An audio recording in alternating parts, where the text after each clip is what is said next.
ಸ್ನೇಹಿತರೆ, ಮೀಡಿಯಾ ಮಾಸ್ಟರ್ಸ್ಗೆ ಸ್ವಾಗತ ಸುಸ್ವಾಗತ. ಗೆಳೆಯರೆ, ಶಬರಿಮಲೆಯಲ್ಲಿ ಸಂಭ್ರಮ ಶುರುವಾಗಿದೆ. ಈ ವರ್ಷದ ಮಕರ ವಿಳಕ್ಕು ದರ್ಶನ ಶುಕ್ರವಾರದಿಂದ ಪ್ರಾರಂಭ ಆಗಿದೆ.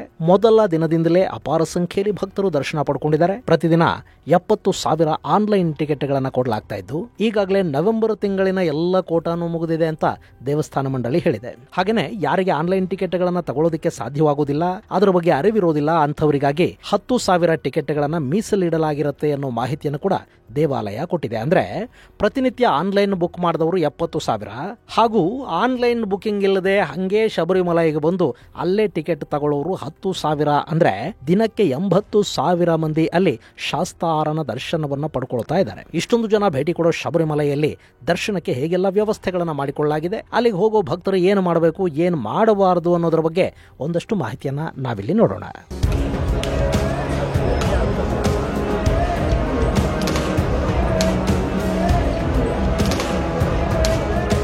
ಗೆಳೆಯರೆ, ಶಬರಿಮಲೆಯಲ್ಲಿ ಅಯ್ಯಪ್ಪನ ದರ್ಶನ ಶುರುವಾಗಿದೆ. ನವೆಂಬರ್ 15ನೇ ತಾರೀಕು ಸಂಜೆ 5 ಗಂಟೆಗೆ ದೇವಾಲಯದ ಬಾಗಿಲುಗಳನ್ನು ತೆರೆದಿದ್ದಾರೆ. ಭಕ್ತರು 1 ಗಂಟೆಯಿಂದಲೇ ಪಂಪಾದಿಂದ ಶಬರಿಯ ಕಡೆಗೆ ಹೆಜ್ಜೆ ಹಾಕೋದಕ್ಕೆ ಅವಕಾಶವನ್ನು ಮಾಡಿಕೊಡಲಾಗಿತ್ತು. ಹೀಗಾಗಿ ಮೊದಲ ದಿನದಿಂದಲೇ ಶಬರಿಮಲೆಯಲ್ಲಿ ಭಕ್ತರ ಸಂಖ್ಯೆ ಹೆಚ್ಚಾಗಿದ್ದು, ನವೆಂಬರ್ ಅಲ್ಲಿ ಸುಮಾರು 10 ಲಕ್ಷಕ್ಕೂ ಅಧಿಕ ಮಂದಿ ಭೇಟಿ ಕೊಡುವ ಸಾಧ್ಯತೆ ಇದೆ ಅಂತ ದೇವಾಲಯದ ಆಡಳಿತ ಮಂಡಳಿ ಹೇಳ್ತಾ ಇದೆ. ಇನ್ನು ದೇವರ ದರ್ಶನಕ್ಕೆ ಬರುವ ಭಕ್ತರಿಗೆ ಯಾವುದೇ ಸಮಸ್ಯೆಗಳಾಗದ ಹಾಗೆ ನೋಡಿಕೊಳ್ಳೋ ನಿಟ್ಟಲ್ಲಿ ದೇವಾಲಯದ ಬಾಗಿಲುಗಳನ್ನು ದಿನದ 18 ಗಂಟೆಗಳ ಕಾಲ ತೆರೆದಿರೋದಾಗಿ ಹೇಳಲಾಗ್ತಾ ಇದೆ. ಬೆಳಿಗ್ಗೆ 3 ಗಂಟೆಗೆ ಆರಂಭವಾಗುವ ಹರಿಹರ ಪುತ್ರನ ದರ್ಶನ ಮಧ್ಯಾಹ್ನ 1 ಗಂಟೆಗೆ ಕೊನೆಯಾಗುತ್ತೆ. ಆ ಬಳಿಕ ಮತ್ತೆ ಮಧ್ಯಾಹ್ನ 3 ಗಂಟೆಗೆ ಶುರುವಾಗುವ ದರ್ಶನ ರಾತ್ರಿ 11 ಗಂಟೆಯವರೆಗೆ ಮುಂದುವರಿಯುತ್ತೆ ಅಂತ ದೇವಾಲಯದ ಆಡಳಿತ ಮಂಡಳಿ ಹೇಳಿದೆ. ಈ ಮೂಲಕ ಕಳೆದ ಬಾರಿಯಂತೆ ಈ ಬಾರಿ ಕೂಡ ಭಕ್ತರ ಸಂಖ್ಯೆ ಸ್ವಲ್ಪ ಹೆಚ್ಚಾದರೂ ಕೂಡ ಯಾವುದೇ ಸಮಸ್ಯೆ ಆಗದ ಹಾಗೆ ವ್ಯವಸ್ಥೆಗಳನ್ನು ಮಾಡಲಾಗಿದೆ ಅಂತ ಅಲ್ಲಿನ ಅಧಿಕಾರಿಗಳು ತಿಳಿಸ್ತಾ ಇದ್ದಾರೆ. ಇನ್ನು ಕಳೆದ ಬಾರಿ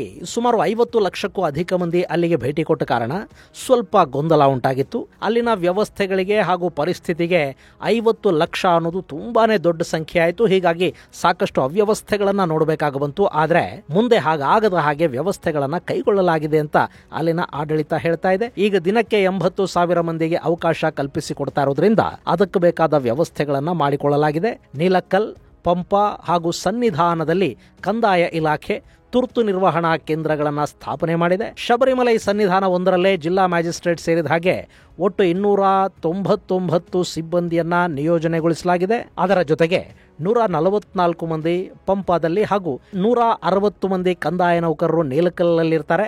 ಇದರಿಂದ ಶಬರಿಮಲೆಗೆ ಆಗಮಿಸುವ ಭಕ್ತರಿಗೆ ಯಾವುದೇ ತೊಂದರೆ ಆಗದೇ ಇರುವ ಹಾಗೆ ನೋಡಿಕೊಳ್ಳಲಾಗ್ತಾ ಇದೆ. ಇದು ಅಲ್ಲಿನ ಸರ್ಕಾರ ಶಬರಿಮಲೆಯಲ್ಲಿ ಮಾಡಿಕೊಂಡಿರೋ ವ್ಯವಸ್ಥೆ. ಇನ್ನು ಭಕ್ತರ ತಯಾರಿ ಬಗ್ಗೆ ಅಂತೂ ಹೇಳೋದೇ ಬೇಡ.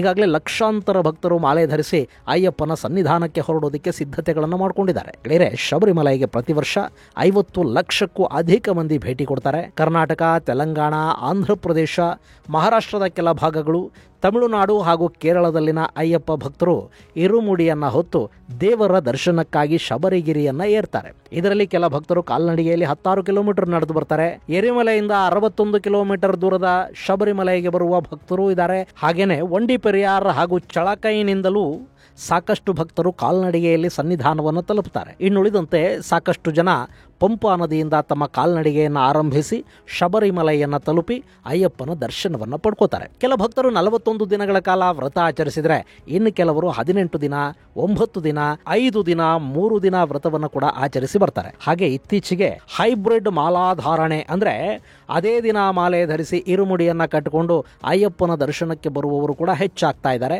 ಇಲ್ಲಿ ಮಾಲೆ ಧರಿಸಿ ಬರುವುದರಿಂದ ಅಯ್ಯಪ್ಪ ದೇವಾಲಯದ 18 ಮೆಟ್ಟಿಲುಗಳನ್ನು ಹತ್ತುವ ಅವಕಾಶ ಸಿಗುತ್ತೆ. ಹೀಗಾಗಿ ಸಾಕಷ್ಟು ಭಕ್ತರು 1 ದಿನದ ಮಟ್ಟಿಗಾದರೂ ಮಾಲೆ ಧರಿಸಿಕೊಂಡು ಅಲ್ಲಿಗೆ ಬರ್ತಾರೆ. ಇನ್ನು ಅಯ್ಯಪ್ಪನನ್ನು ನೋಡಬೇಕು ಅಂದ್ರೆ ಮಾಲೆಯನ್ನು ಧರಿಸಲೇಬೇಕಾ? ಖಂಡಿತ ಹಾಗೇನಿಲ್ಲ.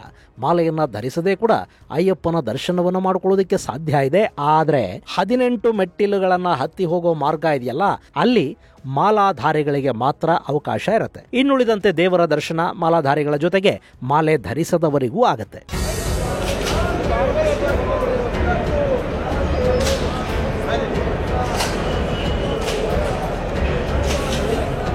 ಗೆಳೆಯರೆ, ಇಲ್ಲಿ ಅಯ್ಯಪ್ಪ ಮಾಲಾಧಾರಿಗಳ ಯಾತ್ರೆ ಅಂದ ಕೂಡಲೇ ಕೇವಲ ಶಬರಿಮಲೆಗೆ ಮಾತ್ರ ಅದು ಸೀಮಿತ ಅಂದುಕೊಳ್ಳೋದಿಕ್ಕೆ ಹೋಗಬೇಡಿ. ಯಾಕೆಂದ್ರೆ ಇದು ಕೇರಳ, ತಮಿಳುನಾಡು ಹಾಗೂ ಕರ್ನಾಟಕದ ಟೂರಿಸಂನ ಸೀಸನ್ ಕೂಡ ಆಗಿರುತ್ತೆ.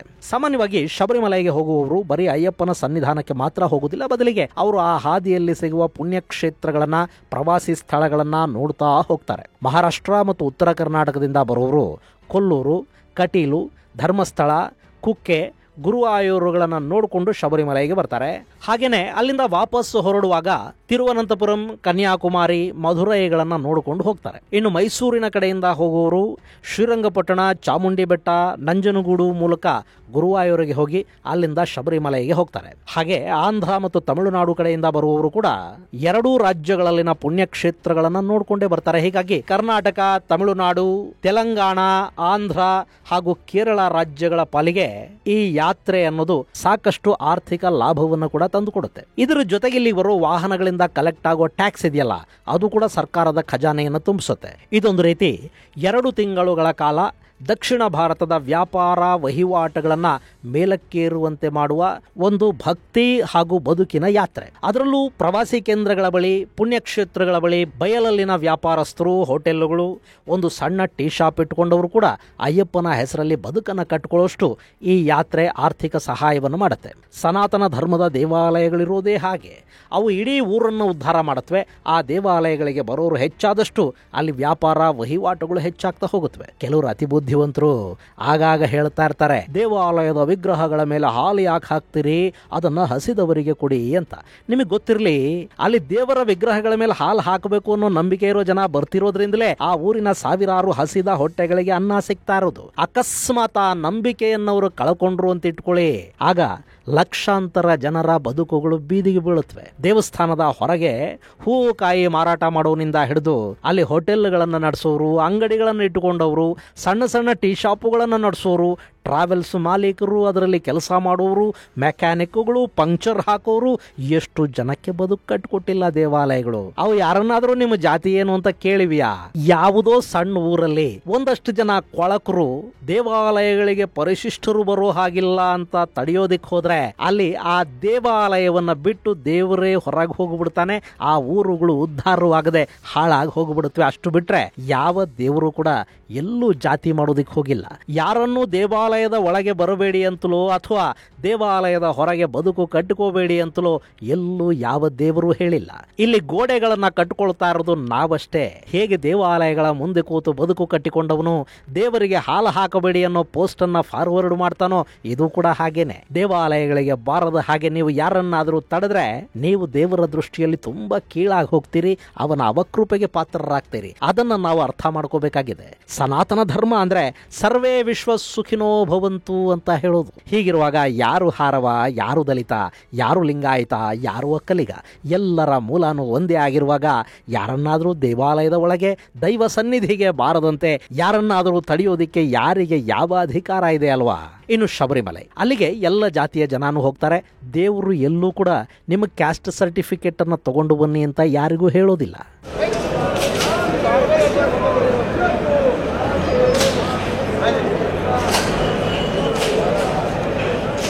ಇನ್ನು ಈ ದೇವಾಲಯದ ಇತಿಹಾಸವನ್ನು ನಾವು ನೋಡೋದಾದ್ರೆ, ಮೊಟ್ಟ ಮೊದಲ ಬಾರಿಗೆ ಈ ಮಂದಿರವನ್ನ ಯಾರು ನಿರ್ಮಾಣ ಮಾಡಿದ್ರು ಅನ್ನೋ ಬಗ್ಗೆ ಸ್ಪಷ್ಟ ದಾಖಲೆಗಳು ನಮಗೆ ಸಿಗೋದಿಲ್ಲ. ಆದರೆ ಆ ಮಂದಿರದ ಮೊದಲ ಉಲ್ಲೇಖ ನಮಗೆ 1793ರ ಪಂದಳದ ರಾಜವಂಶವೊಂದರ ದಾನಪತ್ರದಲ್ಲಿ ಸಿಗುತ್ತೆ. ಅದರಲ್ಲಿ ಶಬರಿಮಲೈ ದೇವಾಲಯದಿಂದ ಬರುವ ಆದಾಯವನ್ನ ಟ್ರಾವಂಕೂರ್ ಸಂಸ್ಥಾನಕ್ಕೆ ಸೇರಿಸುವಂತೆ ಹೇಳಲಾಗಿದೆ. ಈ ಪಂದಳ ಅರಸರೇ ಮಂದಿರವನ್ನ ನಿರ್ಮಾಣ ಅಥವಾ ಜೀರ್ಣೋದ್ಧಾರ ಮಾಡಿರಬೇಕು. ಆ ನಂತರ ಅವರು ಟ್ರಾವಂಕೂರು ರಾಜ್ಯದ ಸಾಮಂತರಾಗಿದ್ದಿರಬೇಕು. ಹೀಗಾಗಿ ಈ ದೇವಾಲಯದ ಆದಾಯವನ್ನ ಟ್ರಾವಂಕೂರು ಸಂಸ್ಥಾನಕ್ಕೆ ಅವರು ಬಿಟ್ಟುಕೊಟ್ಟಿರಬಹುದು. ಇದು ಶಬರಿಮಲೈ ದೇವಾಲಯದ ಬಗ್ಗೆ ಇತಿಹಾಸದ ಪುಟಗಳಲ್ಲಿ ಸಿಗುವ ಮೊದಲ ಉಲ್ಲೇಖ.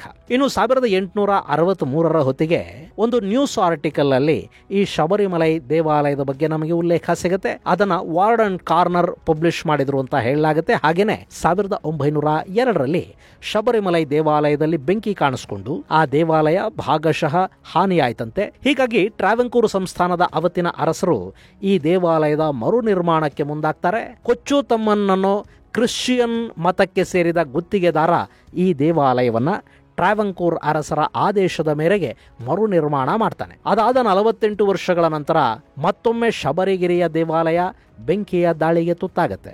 ಹೀಗಾಗಿ 1950ರಲ್ಲಿ ಕೂಡ ದೇವಾಲಯದ ಮರು ನಿರ್ಮಾಣ ಮಾಡಿ ಅಲ್ಲಿದ್ದ ಕಲ್ಲಿನ ವಿಗ್ರಹವನ್ನು ಬದಲಿಸಿ ಪಂಚಲೋಹದ ವಿಗ್ರಹವನ್ನು ಪ್ರತಿಷ್ಠಾಪನೆ ಮಾಡ್ತಾರೆ. ಆ ಬಳಿಕ ಅಂದರೆ 1969ರಲ್ಲಿ ದೇವಾಲಯದ ಮುಂಭಾಗದಲ್ಲಿ ಧ್ವಜಸ್ತಂಭವನ್ನು ಇಡಲಾಗುತ್ತೆ. ಹೀಗೆ ಅಯ್ಯಪ್ಪ ದೇವಾಲಯದ ಇತಿಹಾಸ 1793ರಿಂದ ನಮಗೆ ಸ್ಪಷ್ಟವಾಗಿ ತಿಳಿದು ಬರುತ್ತೆ. ಆದರೆ ಅದಕ್ಕೂ ಮುನ್ನ ಕೂಡ ಅಲ್ಲಿ ದೇವಾಲಯ ಇತ್ತು ಅನ್ನೋದು ಸುಳ್ಳಲ್ಲ. ಯಾಕೆಂದರೆ 1973ರಲ್ಲಿ ಈ ದೇವಾಲಯದಿಂದ ಬರುವ ಆದಾಯವನ್ನು ಟ್ರಾವಂಕೋರ್ಗೆ ಬಿಟ್ಟುಕೊಡಬೇಕು ಅಂತ ದಾನಪತ್ರದಲ್ಲಿ ತಿಳಿಸಲಾಗಿದೆ. ಅಂದರೆ 1973ಕ್ಕೂ ಮೊದಲೇ ಆ ದೇವಾಲಯದಿಂದ ಪಂದಳ ರಾಜ್ಯಕ್ಕೆ ಆದಾಯ ಬರ್ತಾ ಇರಬೇಕಲ್ವಾ. ದೇವಾಲಯದಿಂದ ಬರುವ ಆದಾಯವನ್ನು ಮತ್ತಾರಿಗೋ ಬಿಟ್ಟು ಕೊಡ್ತಾರೆ ಅಂದರೆ ಅಲ್ಲಿಗೆ ಆದಾಯ ಬರ್ತಾ ಇರಬೇಕು. ಅಂದರೆ ಅಲ್ಲಿಗೆ ಅದಕ್ಕೂ ಸಾಕಷ್ಟು ವರ್ಷಗಳ ಮೊದಲಿಂದಲೂ ಭಕ್ತರು ಬರುವ ಪದ್ಧತಿ ಇರಬೇಕು. ಹಾಗಲ್ಲದೆ ಇದ್ರೆ ಆದಾಯ ಹೇಗೆ ಬರುತ್ತೆ? ಇನ್ನು ಕೇರಳದ ನಂಬಿಕೆಯ ಪ್ರಕಾರ ಈ ದೇವಾಲಯ ಶಾಸ್ತನಿಗೆ ಸೇರಿತು. ದಕ್ಷಿಣ ಭಾರತದಲ್ಲಿ ಶಾಸ್ತ ಪರಂಪರೆ ಅನ್ನೋದೊಂದಿದೆ.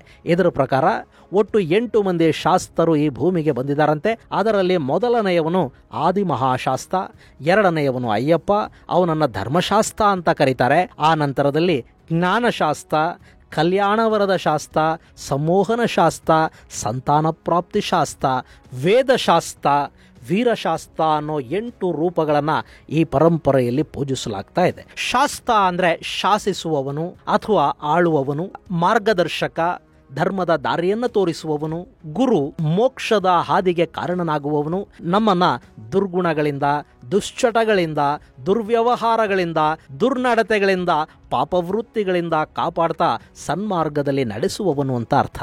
ಹಾಗೆ ಈ ಶಾಸ್ತ್ರ ಪರಂಪರೆಯಲ್ಲಿ ಕಾರ್ತಿಕೇಯನನ್ನ ಬ್ರಹ್ಮಶಾಸ್ತ್ರ ಅಂತ ಕರೆಯಲಾಗುತ್ತೆ. ಹೀಗೆ ಶಬರಿಮಲೈ ಅಯ್ಯಪ್ಪ ಬೇರೆ ಬೇರೆ ರೂಪಗಳಲ್ಲಿ ಯುಗಗಳಿಂದಲೂ ಭಕ್ತರನ್ನು ಪೋಷಿಸ್ತಾ ಇದ್ದಾನೆ ಅನ್ನೋ ನಂಬಿಕೆ ಜನರಲ್ಲಿದೆ. ಇನ್ನು ಈ ಶಬರಿಮಲೆ ಇರೋದು ಪೆರಿಯಾರು ಹುಲಿ ಸಂರಕ್ಷಿತ ಅರಣ್ಯದಲ್ಲಿ. ಅದೇನು ಕಾಕತಾಳಿ ಅನ್ನೋ ಗೊತ್ತಿಲ್ಲ. ಅಯ್ಯಪ್ಪ ಹುಲಿ ಮೇಲೆ ಬರ್ತಾನೆ ಅನ್ನೋದು ನಂಬಿಕೆ. ಹಾಗೆ ಅಯ್ಯಪ್ಪ ನೆಲೆಸಿರುವ ಶಬರಿಮಲೆಯಲ್ಲಿ ಕೂಡ ಸಾಕಷ್ಟು ಹುಲಿಗಳಿವೆ. ಇನ್ನು ಇದು ಪೆರಿಯಾರು ಹುಲಿ ಸಂರಕ್ಷಿತ ಅರಣ್ಯವಾಗಿ ಗುರುತಿಸಿಕೊಂಡಿದ್ದು ಇಲ್ಲಿ ಸಾಕಷ್ಟು ಪ್ರಮಾಣದಲ್ಲಿ ವ್ಯಾಘ್ರ ಸಂತತಿ ಇದೆ ಅಂತ ಹೇಳಲಾಗುತ್ತೆ. ಇದು ಪಟ್ಟಣಂತಿಟ್ಟ ಜಿಲ್ಲೆಯ ವ್ಯಾಪ್ತಿಗೆ ಬರುತ್ತೆ. ಇನ್ನು ಅಯ್ಯಪ್ಪನ ದರ್ಶನ ಮಾಡ್ಕೋಬೇಕು ಅಂದ್ರೆ ನೀವು ಸೀದಾ ಕಾರಲ್ಲಿ ಹೋಗಿ ಇಳಿದು ದರ್ಶನ ಮಾಡಿಕೊಂಡು ಬರುವುದಕ್ಕೆ ಸಾಧ್ಯ ಆಗೋದಿಲ್ಲ. ಇವತ್ತಿಗೂ ಕೂಡ ಅಯ್ಯಪ್ಪನನ್ನು ನೋಡಬೇಕು ಅಂದರೆ ಬೆಟ್ಟಗಳನ್ನು ಹತ್ತಿ ಇಳಿಬೇಕು. ಆಗಷ್ಟೇ ಅಯ್ಯಪ್ಪನ ದರ್ಶನ ಸಿಗತ್ತೆ. ಇನ್ನು ಇಲ್ಲಿಗೆ ಬರುವ ಭಕ್ತರು ಕೂಡ ಒಂದಷ್ಟು ವಿಚಾರಗಳತ್ತ ಗಮನ ಹರಿಸಬೇಕು. ನೀವು ಭಕ್ತಿಯಿಂದ ಶ್ರದ್ಧೆಯಿಂದ ಅಯ್ಯಪ್ಪನನ್ನು ನೋಡೋದಕ್ಕೆ ಬಂದಿರ್ತೀರಾ. ಈಗ ಯಾರನ್ನಾದರೂ ನೋಡೋದಿಕ್ಕೆ ಅಂತ ಹೇಳಿ ಅವ್ರ ಮನೆಗೆ ಹೋಗಿ ನೀವು ಆ ಮನೆ ತುಂಬಾ ಗಲೀಜು ಮಾಡಿ ಎದ್ದು ಬಂದ್ರೆ ಆ ಮನೆಯವರು ನಿಮ್ಮನ್ನ ಪ್ರೀತಿಸೋದಿಕ್ಕೆ, ನಿಮ್ಮ ಬಗ್ಗೆ 4 ಒಳ್ಳೆ ಮಾತಾಡೋದಿಕ್ಕೆ, ನಿಮ್ಮನ್ನ ಅಭಿಮಾನಿಸೋದಿಕ್ಕೆ ಅಲ್ಲಿ ಏನಾದರೂ ಕಾರಣ ಇರತ್ತಾ? ಈ ಅಯ್ಯಪ್ಪ ಸ್ವಾಮಿಯ ಸನ್ನಿಧಾನಕ್ಕೆ ಹೋದವರು ಹಾಗೆ ಅಯ್ಯಪ್ಪನ ಮನೆಯನ್ನ ಗಬ್ಬೆದ್ದು ನಾರೋ ಹಾಗೆ ಮಾಡಿ ಬಂದ್ರೆ ಅದು ಏನ್ ಚಂದ ಹೇಳಿ. ನಿಮ್ಮ ಬಟ್ಟೆಗಳನ್ನ ಯಾವುದೇ ಕಾರಣಕ್ಕೂ ಆ ನದಿಯಲ್ಲೋ ಅಥವಾ ಆ ಕಾಡಲ್ಲೋ ಬಿಟ್ಟು ಬರೋದಿಕ್ಕೆ ಹೋಗಬೇಡಿ. ಅದನ್ನ ಹಾಕೋದಿಕ್ಕೆ ಅಂತ ಅಲ್ಲೇ ಒಂದು ಡಸ್ಟ್ ಬಿನ್ ಇಟ್ಟಿರ್ತಾರೆ, ಅದರಲ್ಲಿ ಹಾಕಿ ಅಥವಾ ವಾಪಸ್ ತಗೊಂಡು ಬಂದು ನಿಮ್ಮ ಮನೇಲಿ ಇಟ್ಕೊಳ್ಳಿ. ಅದನ್ನು ಬಿಟ್ಟು ಪಂಪಾ ನದಿಲಿ ಸ್ನಾನ ಮಾಡಿ ಅಲ್ಲೇ ಬಟ್ಟೆ ಬಿಚ್ಚಿ ಆ ನದಿಲೇ ನಿಮ್ಮ ಕೊಳಕು ಬಟ್ಟೆಯನ್ನು ಬಿಟ್ಟು ಬರೋದಿದೆಯಲ್ಲ, ನೀವು ಮಾಡೋ ಮಹಾಪರಾಧ ಆಗುತ್ತೆ. ಯಾಕೆಂದ್ರೆ ಅಯ್ಯಪ್ಪನ ಸನ್ನಿಧಾನದ ನದಿಯೊಂದನ್ನ ನೀವಲ್ಲಿ ಅಪವಿತ್ರಗೊಳಿಸಿದ ಹಾಗಾಗತ್ತೆ. ಇನ್ನು ಪ್ಲಾಸ್ಟಿಕ್, ನಿಮಗೆ ಹೇಳ್ತೀನಿ, ಇವತ್ತು ನೀವಲ್ಲಿ ಪ್ಲಾಸ್ಟಿಕ್ ಅನ್ನ ಹಾಕ ಬಂದ್ರೆ ಮುಂದೊಂದಿನ ಗ್ಯಾರಂಟಿ ಅಯ್ಯಪ್ಪ ನಿಮಗೆ ಅದಕ್ಕೆ ತಕ್ಕ ಶಿಕ್ಷೆಯನ್ನು ಕೊಡ್ತಾನೆ. ನಿಮಗೆ ನೆನಪಿದ್ಯಾ? ಪಂಪಾ ನದಿ ಉಕ್ಕಿ ಸಾಕಷ್ಟು ಸಮಸ್ಯೆಗಳಾದವಲ್ಲ, ಅದಕ್ಕೆ ಕಾರಣ ಆಗಿದ್ದೆ ಅಲ್ಲಿ ಹೋದವರೆಲ್ಲ ಹಾಕಿ ಬಂದು ಪ್ಲಾಸ್ಟಿಕ್ ಅನ್ನೋದು ಭೂಮಿಯಲ್ಲಿ ಕೊಳೆಯೋದಿಲ್ಲ. ಅದರಲ್ಲೂ ನದಿ ಪಾತ್ರದಲ್ಲಿ ಅದನ್ನು ಹಾಕಿ ಬಂದ್ರೆ ಅದು ನದಿ ನೀರಿನ ಹರಿವನ್ನೇ ತಡೆದು ಬಿಡುತ್ತೆ. ಆಗ ಅದರಿಂದ ಸಾಕಷ್ಟು ಸಮಸ್ಯೆಗಳುಂಟಾಗತ್ವೆ. ಹೀಗಾಗಿ ನೀವು ತಗೊಂಡು ಹೋಗೋ ಕವರು, ಪ್ಲಾಸ್ಟಿಕ್ ಬಾಟ್ಲು ಹೀಗೆ ಯಾವುದನ್ನು ಕೂಡ ಆ ಕಾಡಲ್ಲಿ ಹಾಕಿ ಬರೋದಕ್ಕೆ ಹೋಗಬೇಡಿ. ಒಂದ್ ವೇಳೆ ಹಾಗೇನಾದ್ರೂ ನೀವು ಮಾಡಿದ್ದೇ ಆದ್ರೆ ನೀವು ಅಯ್ಯಪ್ಪನ ಮನೆಗೆ ಹೋಗಿ ಅದನ್ನ ಗಲೀಜು ಮಾಡಿ ಬಂದ ಪಾಪಕ್ಕೆ ಪಾತ್ರರಾಗ್ತೀರಿ. ಮಾಲೆ ಧರಿಸಿ ವ್ರತ ಮಾಡಿ ಅಯ್ಯಪ್ಪನನ್ನ ನೋಡಿದ್ರೂ ಕೂಡ ನಿಮ್ಮ ಒಂದು ಪಾಪ ಆ ಎಲ್ಲ ಪುಣ್ಯವನ್ನ ಹಾಳು ಮಾಡಿಬಿಡುತ್ತೆ. ಇನ್ನು ಪೇಸ್ಟು, ಬ್ರಷ್, ಶಾಂಪೂ ಕವರ್ಗಳನ್ನು ಕೂಡ ಅಲ್ಲಿಟ್ಟಿರೋ ಡಸ್ಟ್ ಬಿನ್ಗಳಿಗೆ ಹಾಕಿ. ಇದಿಷ್ಟನ್ನ ಅಲ್ಲಿಗೆ ಹೋಗುವವರು ತಪ್ಪದೇ ಮಾಡಬೇಕು. ಇನ್ನು ಶ್ರದ್ಧೆಯಿಂದ ಅಯ್ಯಪ್ಪನ ದರ್ಶನ ಮಾಡಿ. ಭಕ್ತಿಯನ್ನ ಮೀರಿದ್ದು ಮತ್ಯಾವುದೂ ಇಲ್ಲ. ಹಾಗೆ ನಿಮ್ಮ ಭಕ್ತಿ ಅಚಲವಾಗಿರಬೇಕು ಅಂದ್ರೆ ಅದಕ್ಕೆ ಸ್ವಚ್ಛತೆ ಕೂಡ ತುಂಬಾ ಅಗತ್ಯ ಇರತ್ತೆ. ಎಲ್ಲಿ ಸ್ವಚ್ಛ ಪರಿಸರ ಇರೋದಿಲ್ವೋ ಅಲ್ಲಿ ಖಂಡಿತ ಭಕ್ತಿ ಉಂಟಾಗೋದಿಕ್ಕೆ ಸಾಧ್ಯನೇ ಆಗೋದಿಲ್ಲ. ಹೀಗಾಗಿ ನೀವು ಎಲ್ಲಿಗೆ ಹೋಗ್ತಾ ಇದ್ದೀರಿ ಆ ಜಾಗದ ಸ್ವಚ್ಛತೆಯನ್ನ, ಪಾವಿತ್ರ್ಯತೆಯನ್ನ ಯಾವುದೇ ಕಾರಣಕ್ಕೂ ಹಾಳು ಮಾಡಬೇಡಿ. ಅಕಸ್ಮಾತ್ ಯಾರಾದರೂ ಅಲ್ಲಿ ಬಟ್ಟೆಗಳನ್ನು, ಕವರ್ಗಳನ್ನು ಎಸಿತಾ ಇದ್ರೆ ಅವರಿಗೆ ಪ್ರೀತಿಯಿಂದ ಬುದ್ಧಿ ಹೇಳಿ. ನಿಮಗೆ ಹಾಗೆ ಮಾಡೋದಕ್ಕೆ ಭಯ ಆದ್ರೆ ಅಲ್ಲೇ ಹತ್ತಿರದಲ್ಲಿ ಪೊಲೀಸರು ಇರ್ತಾರೆ, ಅವರಿಗೆ ಮಾಹಿತಿಯನ್ನು ಕೊಡಿ, ಅವರು ಎಲ್ಲದನ್ನು ಸರಿ ಮಾಡ್ತಾರೆ. ಸೊ ನಿಮ್ಮ ಕೈಯಲ್ಲಾಗೋ ಒಳ್ಳೆ ಕೆಲಸವನ್ನ ಮಾಡ್ತಾ ಅಯ್ಯಪ್ಪನ ಮನೆಯನ್ನ ಗಲೀಜು ಮಾಡದೆ ಆ ಧರ್ಮಶಾಸ್ತ್ರನ ದರ್ಶನವನ್ನ ಮಾಡಿಕೊಂಡು ಬಂದ್ರೆ ನಿಮಗೆ ಆಯುರಾರೋಗ್ಯ ಐಶ್ವರ್ಯಗಳೆಲ್ಲದರ ಪ್ರಾಪ್ತಿ ಆಗತ್ತೆ.